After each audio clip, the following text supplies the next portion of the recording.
Hello प्यारे बच्चों, I hope आप बहुत अच्छे से पढ़ाई कर रहे होंगे। और आज हम एक और इम्पोर्टेंट कॉन्सेप्ट डिस्कस करेंगे। तो आज का कॉन्सेप्ट क्या रहेगा? डिस्काउंट छूट। जी हाँ, आपने सही सुना है। आज के इस वीडियो में हम डिस्काउंट छूट से संबंधित जितना बेसिक डाउट्स होंगे आपके, वो सारे आपको इस वीडियो में सीखने को मिलेंगे। डिस्काउंट निकालने का फॉर्मूला क्या होता है, डिस्काउंट परसेंटेज हम कैसे निकालेंगे, डिस्काउंट हम किस पे निकालते हैं, इन सभी डाउट्स का आज आपको सॉल्यूशन मिल जाएगा। ए टू जेड आपको जानकारी मिलेगी डिस्काउंट से संबंधित। तो चलो हम स्टार्ट करते हैं। सबसे पहले हम एक क्वेश्चन समझते हैं। क्वेश्चन क्या दे रखा है? 840 रुपये अंकित मूल्य वाली एक वस्तु 714 रुपये में बेची जाती है। तो हमें बटा बटा को ही हम क्या कहते हैं? छूट कहते हैं। तो छूट और बटा प्रतिशत, छूट प्रतिशत हमें क्या करना है? ज्ञात करना है। ओके, अब देखो मैंने यहाँ पे फॉर्मूले लिखे हैं। पहले हम इन फॉर्मूलों को थोड़ा सा समझ लेते हैं, फिर हम इस क्वेश्चन को बनाएंगे। देखो मैंने यहाँ पे डी लिखा है। अगर आपको डी का मतलब यहाँ पे डिस्काउंट है, छूट। अगर आपको छूट निकालनी है तो एमपी में से एसपी को माइनस करना पड़ेगा। अब आप ऐसा सोच रहे होंगे कि ये एमपी और एसपी क्या है? बिल्कुल, अभी मैं आपको समझाता हूँ। एमपी का फुल फॉर्म क्या होता है? मार्क प्राइस होता है, जो होता है अंकित मूल्य। आपने देखा होगा, अगर आप कोई वस्तु बाजार से खरीद के लाते हैं तो उसकी जो पैकिंग होती है उसके ऊपर आप देखोगे तो उसके ऊपर कुछ प्राइस लिखा होता है। उसी प्राइस को, उसी मूल्य को हम क्या कहते हैं? अंकित मूल्य कहते हैं, मार्क प्राइस कहते हैं। तो उस वस्तु पे जो मूल्य लिखा जाता है उसको हम क्या कहते हैं? एमपी कहते हैं। आपको इस क्वेश्चन में दे भी रखा है कि 840 रुपए उसका क्या अंकित मूल्य है, यानी एमपी कितना है? 840 रुपए। एक क्वेश्चन को आप थोड़ा सा अच्छे से समझ लो, उसके बाद सारे क्वेश्चन आप बहुत आसानी से बना लोगे। एसपी क्या होता है? एसपी सेलिंग प्राइस होता है। अब आप ये चीज नोटिस करना, काफी सारे दुकानदार ऐसे होते हैं कि जो उस पे मूल्य लिखा होता है उसी पे उस वस्तु को बेच देते हैं। बहुत सारे ऐसे दुकानदार होते हैं जो उस पे डिस्काउंट देते हैं, छूट देते हैं। वो कहते हैं कि मैं आपको इस पे 1% छूट दे रहा हूँ, या फिर कई बार रुपए में भी आपको छूट मिलती है। जैसे 50 रुपए की वस्तु होती है तो उसके ऊपर 5 रुपए की छूट दे दी जाती है। हमसे 45 रुपए लिए जाते हैं तो वो छूट दी जाती है। कई बार वो पैसे में दी जाती है, कई बार वो परसेंटेज के अंदर दी जाती है। और परसेंटेज छूट देने के बाद या रुपए में छूट देने के बाद उस वस्तु का जो हम मूल्य पे करते हैं, यानी हमें जो बेची जाती है, उसको हम क्या कहते हैं? एसपी कहते हैं। उसको हम क्या कहते हैं? एसपी कहते हैं। तो ये तो हुआ डिस्काउंट निकालने का फॉर्मूला। तो देखो इसको अपन यूज करते हैं इस क्वेश्चन के अंदर। हमें एमपी कितना दे रखा है? ये दे रखा है एमपी। आप याद रखो, अंकित मूल्य को मैं एमपी बोल रहा हूँ और ये हमें क्या दे रखा है? एसपी दे रखा है, क्योंकि इतने रुपए में बेच रहा है दुकानदार। तो ये क्या हो गया? एसपी हो गया। तो हम सबसे पहले क्या निकालें? हमें छूट निकालनी है। तो छूट को मैं किससे शो कर रहा हूँ? डी। तो डी बराबर फॉर्मूला मैंने अभी आपको बताया। क्या करोगे आप? एमपी में से, अंकित मूल्य में से सेलिंग प्राइस क्या कर देंगे? माइनस कर देंगे। तो सिंपल कर लो इसको। तो यहाँ से हमें डिस्काउंट छूट पता चल जाएगा। एमपी कितना है? 840 रुपये। इसमें से हम 714 रुपये क्या कर देंगे? माइनस कर देंगे। तो हमें यहाँ से डिस्काउंट पता चल जाएगा। कितना पता चलेगा? आप यहाँ पे 0, यानी 10 में से आप 4 माइनस करोगे तो 6 बचेगा। एक कम कर दोगे तो यहाँ पे 3, 3 में से एक माइनस कर दोगे तो 2 बचेगा। यहाँ से हमने एक हासिल नहीं लिया था। 8 में से 7 माइनस कर दोगे तो कितना बच जाएगा? 1 बच जाएगा। यानी हमें जो छूट मिली इस वस्तु पे वो कितना मिली? 126 रुपए की हमें क्या मिला है? डिस्काउंट मिला है। 126 रुपए का हमें डिस्काउंट मिला है।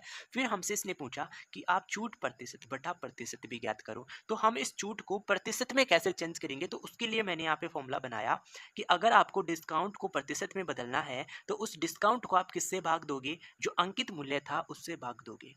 क्योंकि छूट हमेशा, प्यारे बच्चों ध्यान रखना, उस वस्तु का जो मूल्य लिखा जाता है उसी अंकित मूल्य पर हमेशा छूट मिलती है। तो छूट किस पे मिलती है? अंकित मूल्य, एमपी पे छूट मिलती है। तो आप ये फॉर्मूला लगा दो। अगर हमें डिस्काउंट परसेंटेज निकालना है तो डिस्काउंट कितना रुपए का था? 126 रुपए का। एमपी कितना है? अंकित मूल्य कितना है? 840 रुपए। तो इंटू क्या कर देंगे? 100% लगा देंगे। क्या आपको इतना समझ में आ गया? अब हम इसको सरल कर लेते हैं। देखो, एक जीरो से एक जीरो कैंसिल कर दो। अब किससे कैंसिल करोगे? क्या आप इन दोनों को किससे कैंसिल कर लोगे? 2 से कैंसिल कर लो। देखो, इसको 2 से कैंसिल करोगे तो 4 दूनी 8, 2 दूनी 4 आ जाएगा। इसको आप 2 से कैंसिल करोगे तो 6 दूनी 12 और 2 तिया कितना आ जाएगा? 6 आ जाएगा। अब आप 63 और 42 को किससे कैंसिल कर सकते हो? 21 से। तो 21 का टेबल बोल लो। अगर 21 का टेबल आप 2 बार बोलेंगे तो 21 दूनी 42 आ जाएगा। 21 का टेबल आप 3 बार बोलेंगे तो कितना आ जाएगा? 63 आ जाएगा। और 2 से आप इस 10 को कितने बार काट दोगे? 5 बार। और 5 को 3 से गुना करोगे तो हमें यहाँ से डिस्काउंट परसेंटेज पता चला। वो कितना पता चला? 15%। तो हमें इस क्वेश्चन में दो आंसर निकालने थे। सबसे पहले हमें डिस्काउंट पता करना था, छूट कितना दी गई है, फिर हमें उसको प्रतिशत में भी बदलना था। तो आई होप दोनों क्वेश्चन आप सभी बच्चों को समझ में आ गए होंगे। यस, देखो अगला क्वेश्चन हमें क्या दे रखा है, एक फ्रॉग का सूची मूल्य है। देखो सूची मूल्य अंकित मूल्य ही होता है, यानी हमें क्या दे रखा है, एमपी दे रखा है। कितना दे रखा है, 220 रुपए। सूची मूल्य और अंकित मूल्य समान होते हैं, इस बात का ध्यान रखना। सेल में 20% बटे की घोषणा की जाती है, यानी डिस्काउंट परसेंटेज दे रखा है हमें यहाँ पे। डिस्काउंट परसेंटेज कितना दे रखा है, 20% दे रखा है। तो इस फ्रॉक की राशि क्या है और इसका विक्रय मूल्य क्या है, यानी हमें ये पता करना है कि इस फ्रॉक पे कितना डिस्काउंट दिया गया। सबसे पहले तो हमें ये पता करना है कि कितना छूट दिया गया। तो सिंपल सी बात है, अगर आपको डिस्काउंट पता करना है तो एमपी उस पे कितना मूल्य लगा रखा है, 220 रुपए। तो 220 का 20% निकाल लो, क्योंकि 220 पे 20% की छूट दी गई है। तो हम क्या करेंगे, इसका 20% निकाल लेंगे। तो 20 बटा कितना कर दूंगा, 100 कर दूंगा, यानी एक जीरो से एक जीरो कैंसिल कर दूंगा, यहाँ से एक जीरो कैंसिल हो जाएगा, और 22 को 2 से गुना कर दूंगा, तो 22 दोनों कितना आ जाएगा, 44 रुपए, यानी 44 रुपए की छूट मिलेगी। 220 रुपए की फ्रॉक पे कितने रुपए की छूट मिलेगी, 44 रुपए की छूट मिलेगी। और इसका विक्रय मूल्य क्या है, तो देखो इस फॉर्मूले का यूज कर लो, हमें डिस्काउंट पता चल गया, कितना रुपए का डिस्काउंट मिल रहा है, 44 रुपए का, इक्वल टू उसके ऊपर कितना मूल्य लिखा था, 220 रुपए मूल्य रखा था, और हमें उसका बिक्री मूल्य यानी विक्रय मूल्य निकालना है, यानी एसपी निकालना है। और मैंने आपको कहा था कि जिस मूल्य पे बेचा जाता है उसको हम क्या कहते हैं, सेलिंग प्राइस, एसपी कहते हैं। तो इसी का हमें मान निकालना है। तो इस एसपी को मैं इधर ले आता हूँ, तो यहाँ पे एसपी प्लस बन जाएगा, इक्वल टू यहाँ पे 220 है, और इस प्लस के 44 को इधर भेज दूंगा, तो माइनस क्या कर दूंगा, 44 कर दूंगा। तो यहाँ से एसपी कितना मिलेगा, हल कर लो। देखो 220 में से हमें 44 माइनस करना है, तो करो। 10 में से आप 4 माइनस करोगे तो 6 बचेगा, एक कम कर दोगे तो 11, 11 में से 4 माइनस करोगे तो 7 आ जाएगा, और यहाँ से एक कम कर दोगे तो 176 रुपये क्या आ जाएगा, उस फ्रॉक का 20% बटे देने के बाद क्या आ जाएगा, विक्रय मूल्य आ जाएगा। यानी इतने रुपए में वो फ्रॉक क्या कर दी गई है, बेची गई है। ओके, सभी को समझ में आ गए क्वेश्चन। नेक्स्ट क्वेश्चन समझो। देखो अगला क्वेश्चन क्या है, 15,000 रुपये अंकित मूल्य वाली एक मेज 14,400 रुपये में उपलब्ध है, यानी उस मेज का अंकित मूल्य एमपी कितना, 15,000 रुपये है, और उसको कितने रुपए में बेचने के लिए तैयार है, 14,400 रुपये, यानी ये क्या हो गया, एसपी हो गया। तो आपको बटा छूट पता करना है, और उसका बटा प्रतिशत भी आपको निकालना है। तो इस क्वेश्चन को आप खुद से सरल करो, और आप मुझे इसके आंसर कमेंट करके बताओ, क्योंकि मैंने ऐसा आपको एक नंबर क्वेश्चन समझा दिया, उसमें मैंने आपको छूट भी निकालना सिखा दिया, और छूट प्रतिशत कैसे निकालते हैं उसका मैंने फॉर्मूला भी बता दिया। तो आप इस क्वेश्चन का आंसर मुझे खुद सोल्व करके कमेंट करो, तभी तो मुझे पता चलेगा ना कि आपको ये कॉन्सेप्ट समझ में आया या नहीं आया। मैं अगला क्वेश्चन करवाता हूँ जो बहुत इंपॉर्टेंट है। देखो ये क्वेश्चन समझो, क्या दे रखा है, एक अलमारी 5% बटे पर 5,225 रुपए में बेची जाती है। अलमारी का अंकित मूल्य ज्ञात कीजिए, यानी हमें क्या ज्ञात करना है, एमपी, यानी उस अलमारी का कितना अंकित मूल्य है हमें वो ज्ञात करना है। और उस पे 5% की छूट दे देते हैं, तो उसके बाद उसको कितने बेचा जा रहा है, इतने में। तो ये क्या एसपी है, ये क्या एसपी है। तो ध्यान से समझना प्यारे बच्चों, अगर हम एमपी अंकित मूल्य का, अगर हम अंकित मूल्य पे ये 5% बटा दिया है, तो 5% बटा देने के बाद उसका अगर अपन मूल्य निकाले तो हमें क्या मिलेगा, एसपी मिलेगा। क्या मिलेगा, हमें एसपी मिलेगा। तो ध्यान से समझना, अगर उस अलमारी का जो अंकित मूल्य होता है, उस अंकित मूल्य को, उस एमपी को हम अपने आप में कितना लेके चलेंगे, 100% लेके चलेंगे। देखो किसी भी वस्तु का जो मूल्य होता है उसको हम 100% लेके चलते हैं। तो इसका अंकित मूल्य था, वास्तविक मूल्य था अलमारी का, वो हमने कितना ले लिया, 100% ले लिया। कितना परसेंट ले लिया, 100% ले लिया। जो भी दुकानदार था उसने क्या किया, 5% की छूट दे दी, 5% की छूट दे दी। तो उसने कितना परसेंट पैसा लिया, 95%।